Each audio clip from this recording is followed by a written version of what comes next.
Okay, what's up guys? Game Fiend of all games here, and I'm back, and I'm gonna give you my thoughts on the Royal Rumble main event change. Which, if you saw Raw, the change was it's a triple threat match now, and it's Brock Lesnar, John Cena, and now Seth Rollins. Yes, they gave the Money in the Bank holder, a man that could get a title shot at any given time, any given place. All he has to do is just cash in the briefcase. They gave him a title shot while he still has the briefcase. So it's not like Rob Van Dam at a one night stand where that match was his cash in. No, Seth Rollins gets to keep the briefcase. And he still gets the match. Which, I don't know if that's a dead giveaway that he's going to lose. I don't know if that's a dead giveaway that they're going to have John Cena win and have Seth just cash it in again right after the match. I don't know, because it would be odd if Seth Rollins wins and he still has the briefcase. But I'm assuming that's obviously not going to be the case with him winning. Because WWE kind of gives away their results when they do things like this, because it wouldn't make sense for Seth Rollins to be the champion and have the briefcase.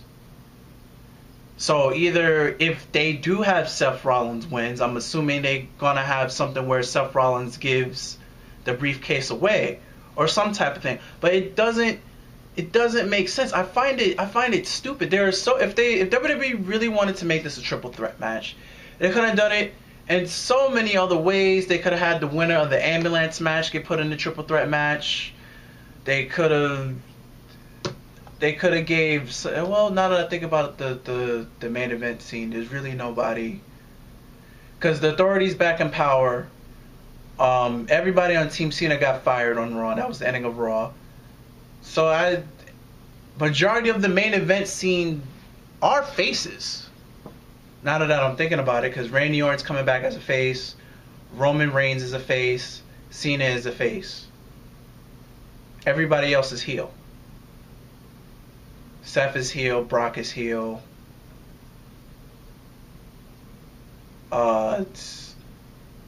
Bray Wyatt is heel.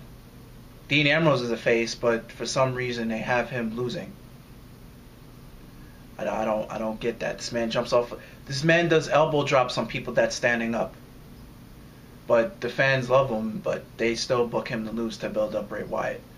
But I don't understand. I don't know. Maybe it's to do something new. I just don't get it. Why put Seth Rollins in the match where he already has a free title shot at anywhere at any time? And they're really they're finally, it seems they're living up to this fired storyline thing. Everybody from Team Cena besides John Cena has been pulled from all house shows to play up the fact that they're fired.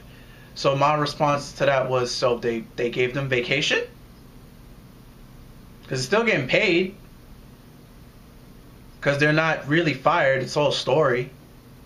So they basically gave them vacation because they got pulled from all the latest house shows to keep up the storyline that they're fired. But I don't know about this. I mean, Seth Rollins is gonna have some interesting spots in the match due to his flexibility and his athleticism.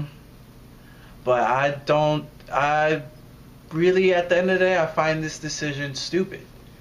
I don't see the reason why this has to be a triple threat match. I'm assuming they needed to give Seth Rollins something to do because he is the Money in the Bank holder, so you can't put him in the Royal Rumble. And who is he feuding with? He's only feuding with Cena. So they can't really give him a singles match, because who is he going to face on a singles match? They fired Team Cena, everybody but Cena. So you can't even say, oh, Seth Rollins versus Dolph Ziggler. Can't even build a feud off that. So I don't see what they can't. It seems like they have no interest of making a Randy Orton versus Seth Rollins storyline, which would actually make sense because Randy Orton did say before the Authority kicked him out, he did say if Hunter didn't take care of Seth, he was going to do it. So that just goes out the window. Or does that continue after the Royal Rumble? Who knows?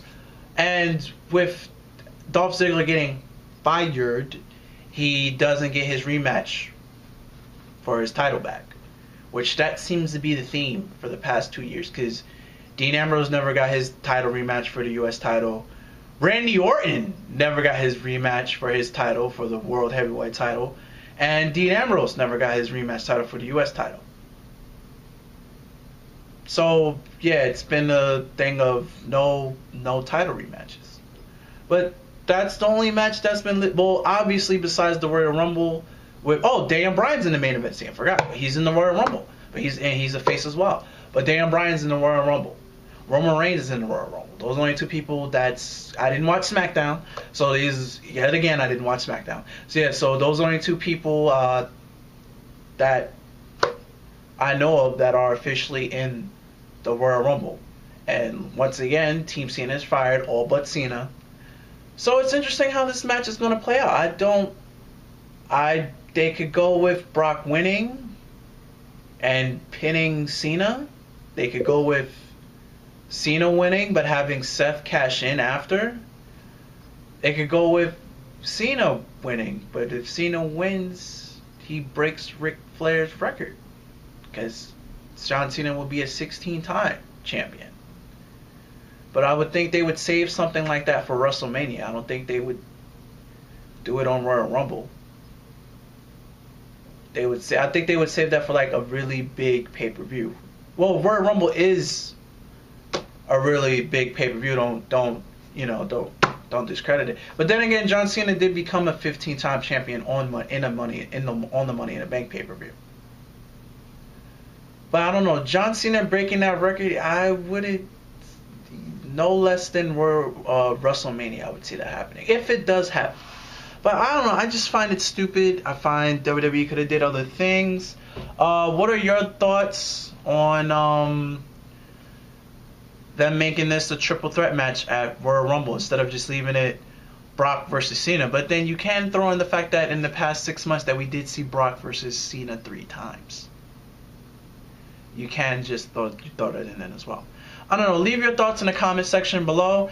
If you've liked what you have witnessed, please subscribe. I do a drama scripted Saturday every Saturday. And until next Saturday, guys, I'm Game Fiend of all games. And I'm out of here, guys. Later, and peace.